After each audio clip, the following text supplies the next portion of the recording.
ओम शांति। यज्ञ की आदि रतन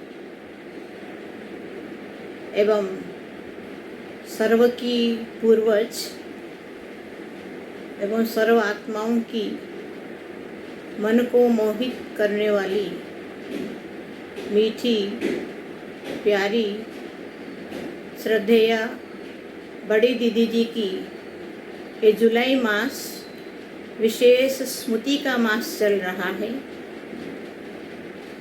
वैसे तो सोचे तो बड़ी दीदी इतनी सबकी मन को मोह लेती थी। उनकी गुण, उनकी विशेषताएं, उनकी धारणाएं इतनी ऊंचे ते ऊंच महान थी जो सभी सारे विश्व की ब्राह्मण आत्माएं उनकी जितना भी गुणगान करे उतना कम है। इतनी गहराई से उनके अंदर बाबा की धारणाएं, ईश्वरीय शक्ति या ज्ञान युक्त शक्ति, हर प्रकार की योग्यता उनमें भरी हुई थी जो मुझ आत्मा को शुरू से, जब से इस ईश्वरीय मार्ग में मैं आत्मा आई, शुरू से दीदी की अंग संग का अनुभव बहुत बहुत अनोखा, बहुत शक्तिशाली, प्रेरणादायक रहा।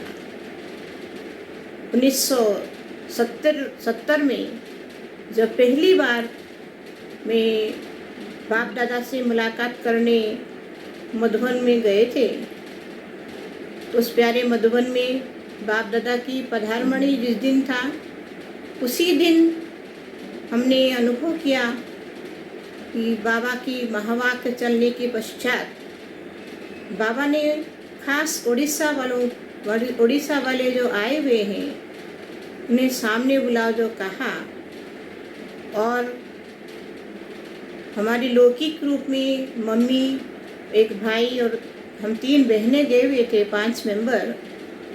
बाप दादा ने बहुत सुंदर रूप में वरदान दिया। ऐसे तो उसकी वर्णन बहुत लंबी है, उसको शॉर्ट रूप में हम यही कहना चाहूँगी कि बाप दादा ने मुझ आत्मा को ये वरदान दिया कि आप आत्मा विशेष विशेष पदम भाग्यशाली, आपकी कदम जहाँ पड़ेगी वहाँ सफलता समाई हुई है।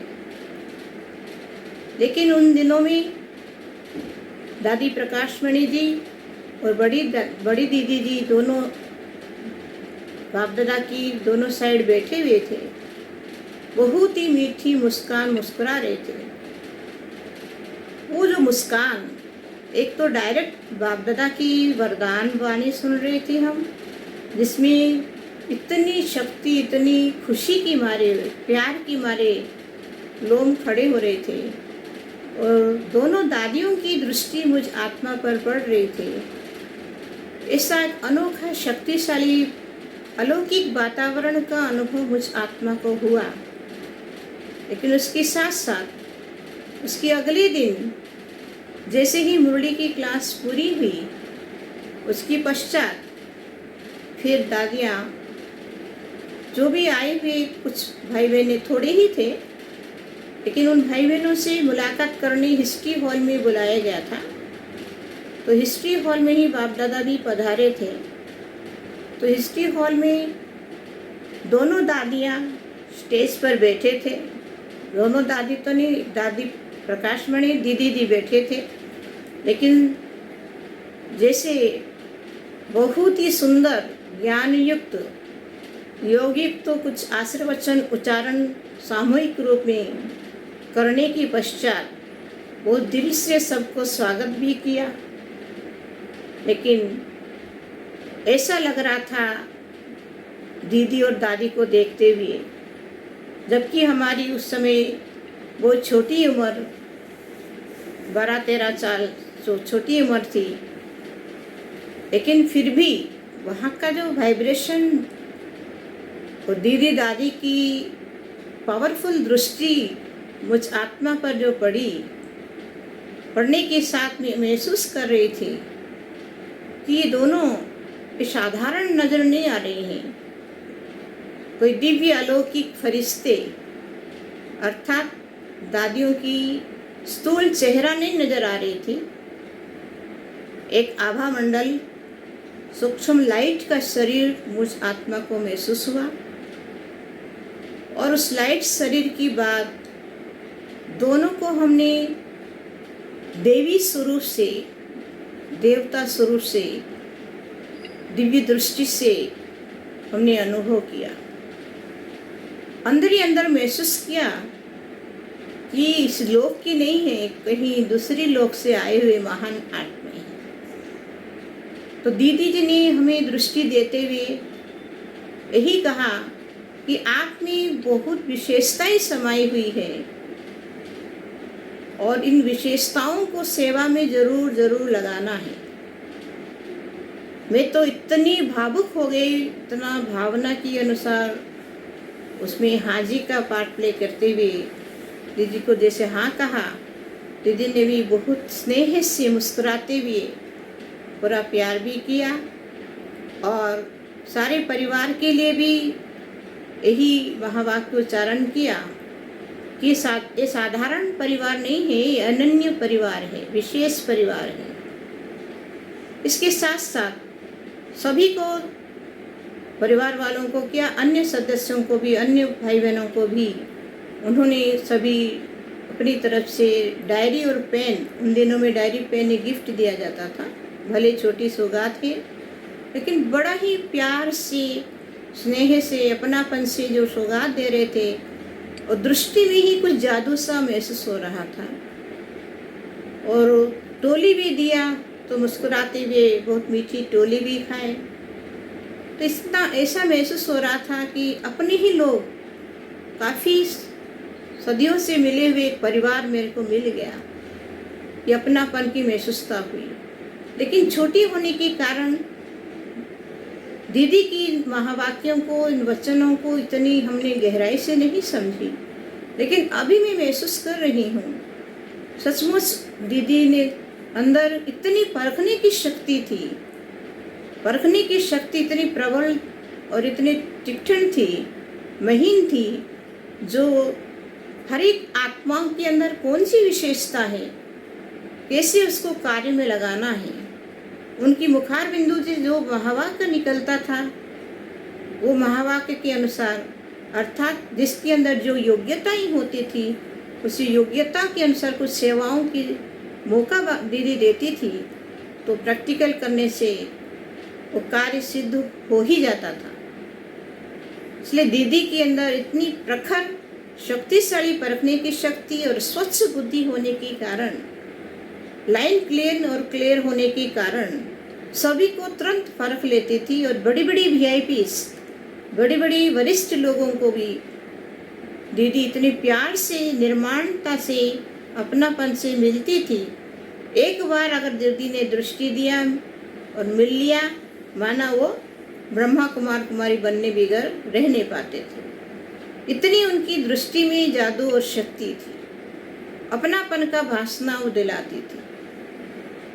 दीदी के अंदर इतना अटल निश्चय बाबा की प्रति था, शुरू से हमने छोटेपन से अनुभव किया। बाबा के लिए इतना जिगरी प्यार और लगन, निश्चय।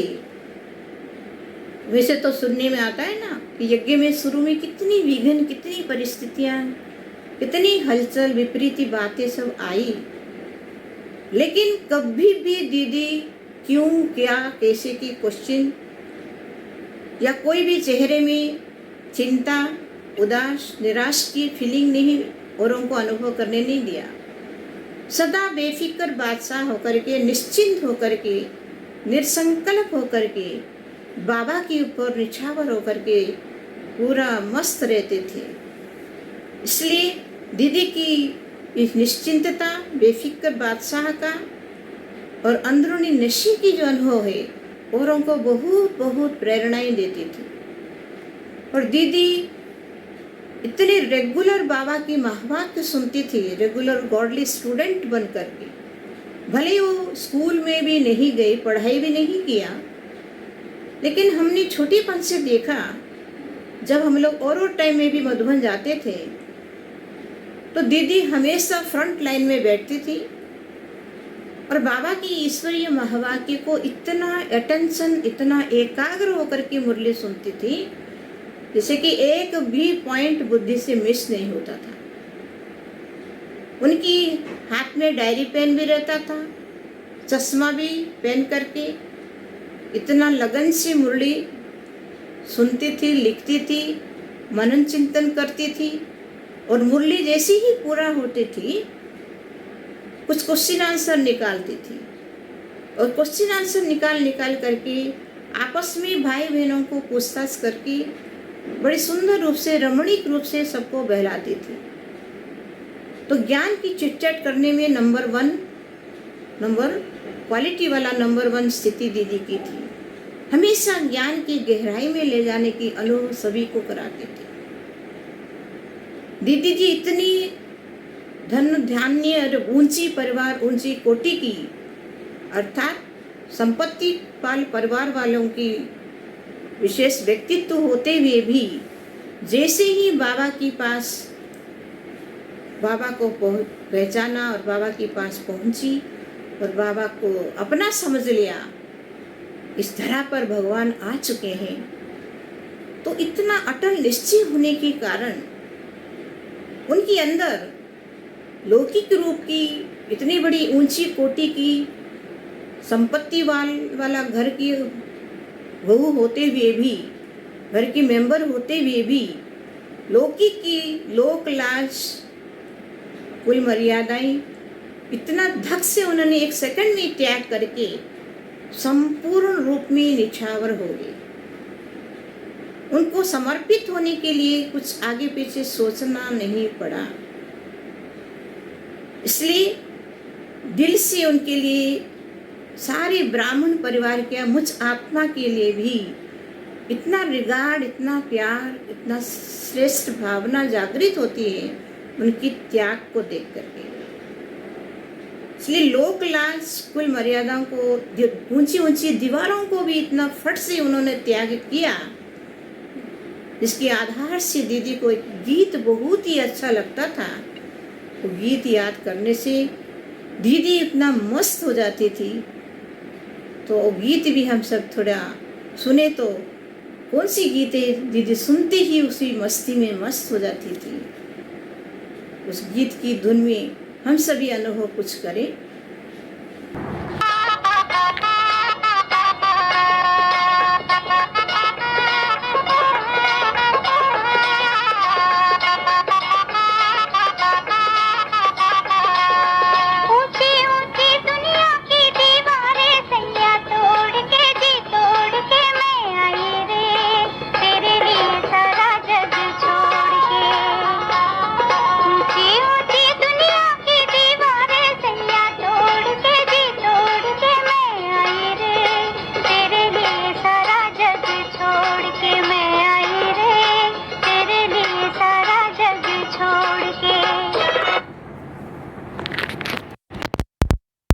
ये जो गीत आप सभी ने सुना, तो ये गीत वास्तव में हम लोग भी जो छोटेपन में दीदी की संग में रह कर के ये गीत जब बजता था, दीदी इस गीत में इतनी भावुक होकर के, इतनी मस्ती से, नशे से मगन हो जाती थी।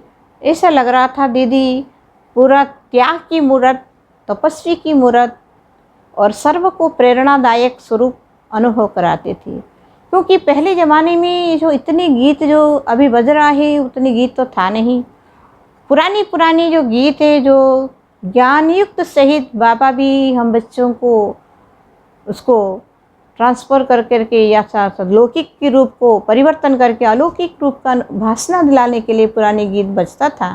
तो इस गीत में भी दीदी बहुत प्रेरणाएं हम सभी को दिलाती थी। तो सचमुच जो दादियाँ ऊंची ऊंची जो लोक लाज, कुल मर्यादाएं, दुनिया की जो भी बंधन उनको कैसे धक से त्याग किया, इन दीवारों को त्याग करके दीवानी बन करके बाबा की बन करके रही, ये प्रेरणादायक प्रैक्टिकल पॉइंट है। और दीदी हमेशा भाषण भले नहीं करती थी, लेकिन सबको श्रेष्ठ रूहानी भाषणा दिलाती थी। रूहानी भाषणा, ज्ञान की गहराई का अनुभव योग की गहराई का अनुभव, इस योग की वाइब्रेशन का अनुभव, रूहानियत पालना का अनुभव और रमणीकता के रूप का पालना का अनुभव सभी को कराती थी।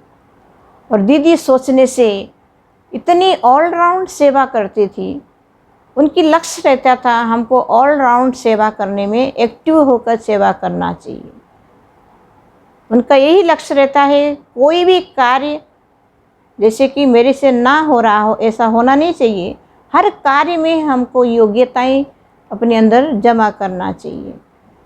इसलिए जैसे ही मुरली क्लास पूरा हो जाता था तो दीदी क्या करती थी, पूरा हर डिपार्टमेंट में जाकर के चक्कर लगाती थी और हर डिपार्टमेंट्स की जो भी भाई बहनें हैं उनसे मुलाकात भी करते थे, उनसे थोड़ा रूहान ज्ञान की करती थी, उनको अपनापन का भाषण भी दिलाती थी।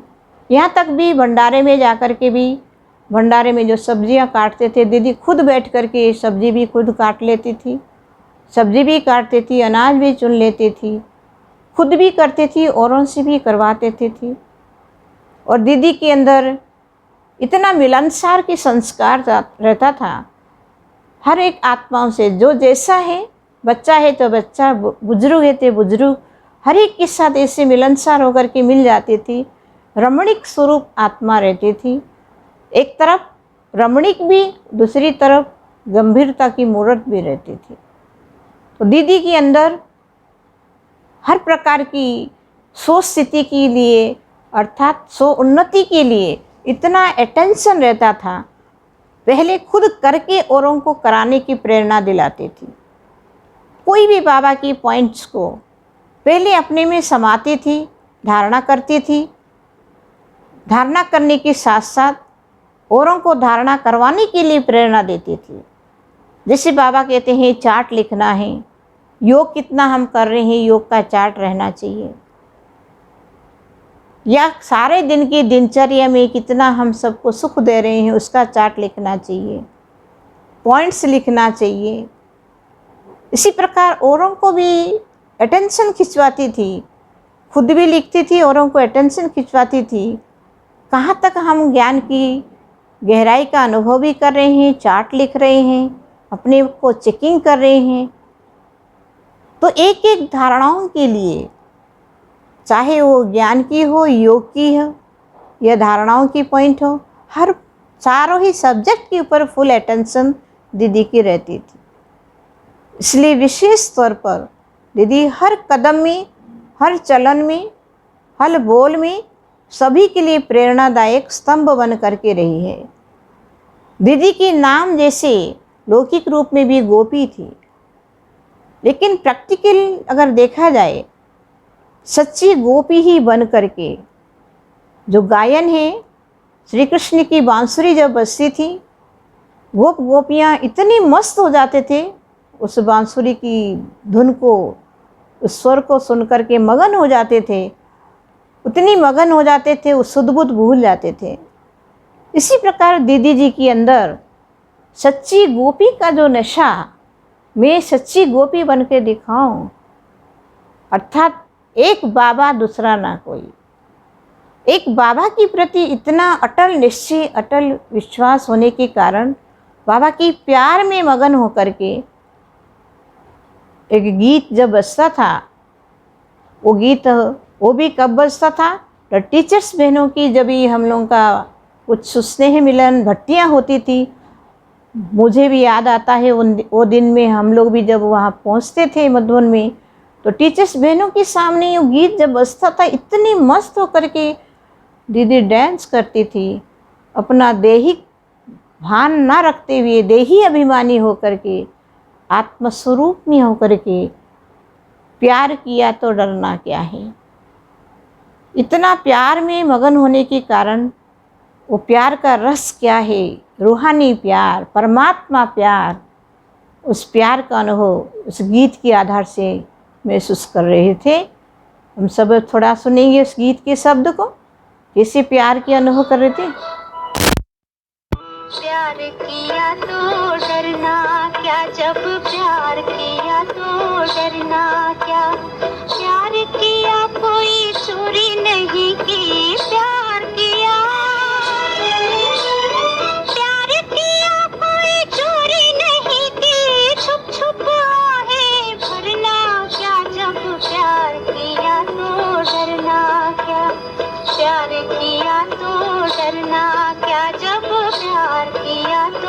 डरना क्या।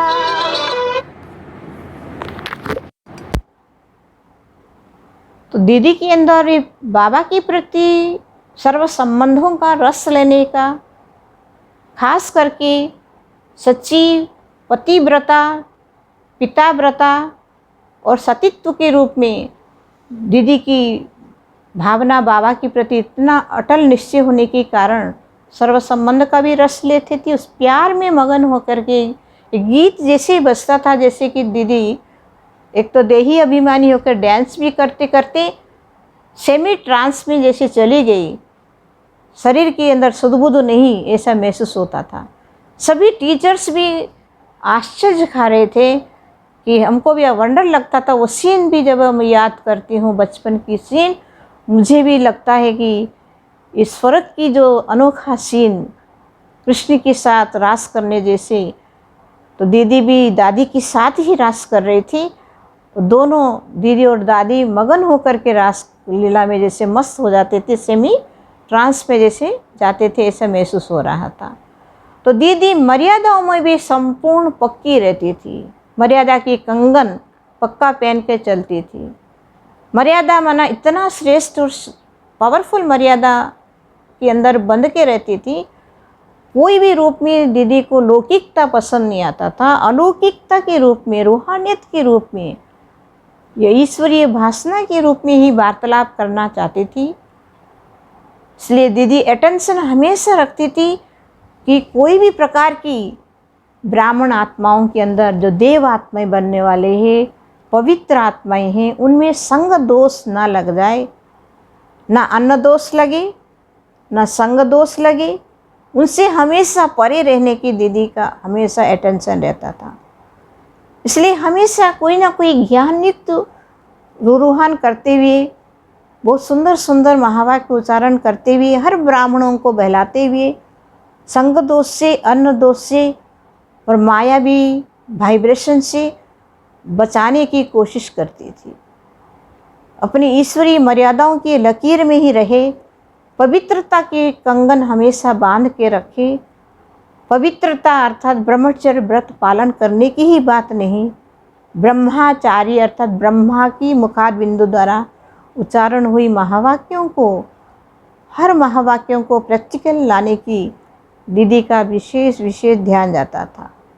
दीदी ज़्यादातर अंतर्मुखी रहती थी। वाहियात बातें, परचिंतन वाली बातें, परदोष वाली बातें, व्यर्थ बातें कभी भी हमने जीवन में अनुभव नहीं किया, करते हुए कभी देखा ही नहीं। क्योंकि हमेशा वो श्रेष्ठ चिंतन, हर एक आत्मा के कल्याण की चिंतन करने के कारण उनके अंदर इतनी समर्थ, इतनी शक्तिशाली संकल्प चलता था। हर एक को मार्गदर्शन करने में नंबर 1 थी। और बड़ी दादी जी भी दीदी की ऑर्डर के बिना, दीदी की आदेश के बिना कोई भी कार्य नहीं करती थी। भले दीदी बड़ी थी, बड़ी माना पूरा यज्ञ की प्रशासन के कार्य में नंबर 1 थी। प्रशासन के कार्य में मालिक बन कर के कार्य करती थी। लेकिन कहाँ कहाँ मालिक बन करके कोई भी अगर कार्य करने के लिए सजेशन देते थे या कुछ राय देते थे, अगर सबका सहमत एक जैसे नहीं होता है, सभी उसमें अगर सहमत नहीं होते थे, तो दीदी तुरंत वहाँ पर बालकपन की स्थिति, कहाँ मालिकपन और कहाँ देखा तो संगठन इसमें इस बात के लिए राजी नहीं हो रहे हैं, तुरंत बालक बन करके उसको, उन बातों को, उन विचारों को भूल जाती थी, फुल स्टॉप लगा लेती थी और फिर से जैसा सभी का विचार होता था वैसे करते थे। वरना बैलेंस में रहना और सबकी ब्लेसिंग प्राप्त करना और सबसे मिलनसार होकर चलना दीदी के अंदर बहुत खूबी थी।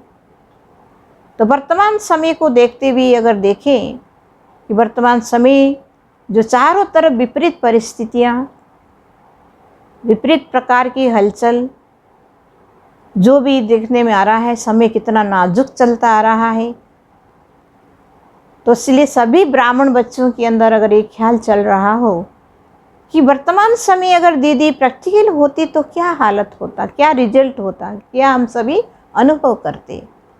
और इस सवाल की अगर हमारे अगर व्यक्तिगत स्वरूप में ये भावना मन में अगर किसी ने अगर पूछा कि वर्तमान समय को देखते हुए दीदी होती तो क्या हम सबको अनुभव होता, प्रैक्टिकली देखे तो दीदी जो सदा ही निर्भय होकर के रहती थी, निर्डर होकर के रहती थी, निर्भयता की गुण दीदी के पास 100% रहने के कारण जो वर्तमान जो कोरोना का वातावरण चल रहा है, चारों तरफ डर का वातावरण चल रहा है, मैं समझती हूँ दीदी कभी भी ना डरती, ना कोई चिंता, ना कोई नेगेटिव संकल्प चलता, बल्कि सदा अंतर्मुखी होकर के, योगयुक्त होकर के, क्योंकि योग की गहन अनुभव दीदी के अंदर इतनी कूट कूट करके भरी हुई थी।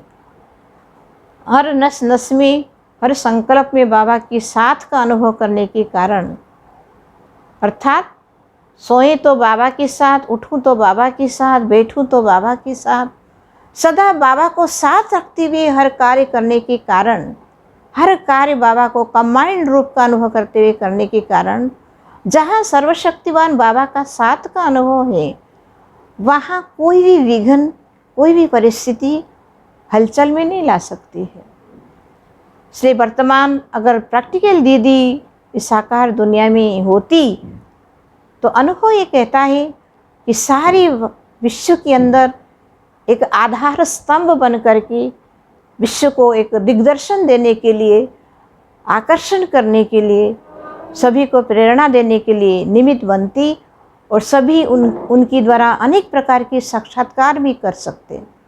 अचल, अडोल, अटल और योग की वाइब्रेशन, पावरफुल वाइब्रेशन की तरंगों के द्वारा निरोगी आत्मा बन करके सदा ही स्वस्थ और निर्विकारी जीवन जीने की प्रेरणाएं लेते।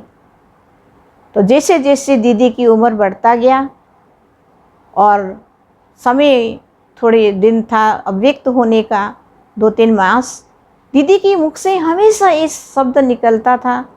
जो भी भाई बहनें सामने आते थे, कुछ अगर कुछ बोलते थे, कोई बातें बताते थे, दीदी हमेशा ही कहा करती थी, इन बातों को छोड़ो ना, अब घर जाना है। एक ही धुन, एक ही लगन, एक ही तड़फन रहती थी। इन सब बातों को समेटो, अब घर जाने की तैयारी करो। तो इसलिए यही महामंत्र दीदी का अंतिम संकल्प था, घर जाना है। अब घर जाने की जो सुंदर गीत जो बजता है ना अपना, वो दीदी की ये अंतिम महावात मंत्र के आधार से ही गीत भी बना। और इसके साथ साथ ये गीत याद दिलाती है सभी ब्राह्मणों को, अब घर जाने की सबको तैयारी करना है, उपराम होके रहना है। तो दीदी जी जुलाई 28 तारीख है ना 1983 में ये पुराना शरीर त्याग कर इतनी श्रेष्ठ ते श्रेष्ठ, महान ते महान पूज्य स्वरूप हम सब की पूर्वज दीदी हम सभी के बीच भले स्थूल में नहीं है, लेकिन सूक्ष्म स्वरूप में, अव्यक्त और फरिश्ते स्वरूप में अब तक भी हम सबको दुआएं दे कर के आगे बढ़ा रही हैं। मुझे आत्मा को महसूस हो रहा है जैसे मेरी उनके ऊपर शुभ भावना है, और मेरी भी अंदर ऐसे महसूस आ रहा है उनकी छत्र छाया, उनकी दुआओं के आधार से ही मैं आगे बढ़ती जा रही हूँ। 13 साल का यह मेरा दीदी की अंग संग का अनुभव है। तो दीदी की पुण्य स्मृति दिवस पर हम सभी संबलपुर सभी जोन की तरफ से, सभी भाई बहनों की तरफ से, मेरी व्यक्तिगत के रूप से बहुत बहुत बहुत स्नेहयुक्त शक्तिशाली श्रद्धा सुमन अर्पण करती हूँ, नमन करती हूँ। ओम शांति।